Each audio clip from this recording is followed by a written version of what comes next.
igikorwa cyabaye hano ni inteko rusange y'urugaga rw'abagore rushamikiye ku muryango wa RPF Inkotanyi mu Murenge wa Nyarugunga. Inteko rusange ni inama ibera mu bikorwa bibiri by'ingenzi.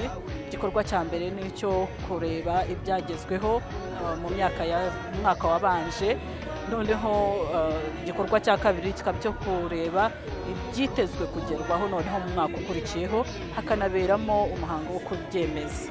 Ibindi mu bikorwa dukora tujya turemera abagore batishoboye, birashoboka ko bataba ari bose ariko nibura tukagira abo turemera mu rwego rwo kugira ngo nabo bazamuke biteze imbere. Tugira ibiganiro bitangwa ku rwego rw'abagore aho tuganiriza abagore, twarabikoze tujya turemera abagore nk'uko mwabyumvise, n'ejo bundi twaremeye abagore 3.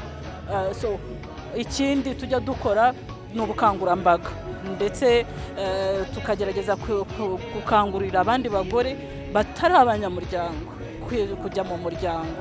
Ni ubukangurambaga rero dukora kenshi, tukanarahiza abagore mu rwego rwo kugira ngo umuryango urusheho kwaguka no kurushaho.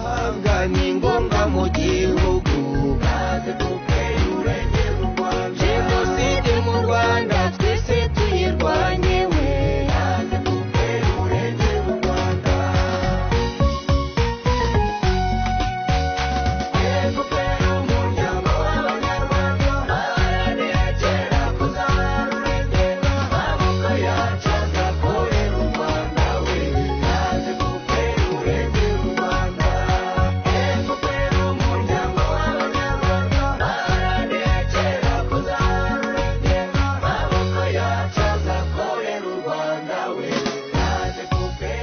Mu biganiro tujye tugira byitwanganiriza mubyeyi, harimo no gukangurira abana kwirinda inda zitateganyijwe.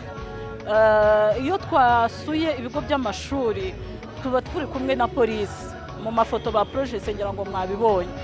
Polisi igaragariza abana uburyo ki bakwiriye kwirinda ihohoterwa, ariko noneho bakanirinda ibishuko ibyo ari byo byose byabaganisha ku gutwara inda zidateganyijwe.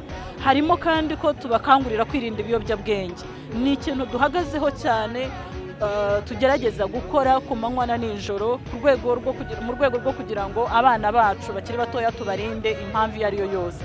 Biri mu nshingano zacu kandi dukomeza kubikora birushijeho, ko tubizi neza ko urubyiruko rugize ikibazo. Mwabibonye ko mu nteko yacu harimo n'urubyiruko bakeya bahagarariye abandi twatumiye, mu rwego rwo kugira ngo dukomeze kubiyegereza, barusheho kwiyumvamo cyangwa se twiyumvanemo, tugendane nabo, babone ko bafite ababyeyi babashyigikira.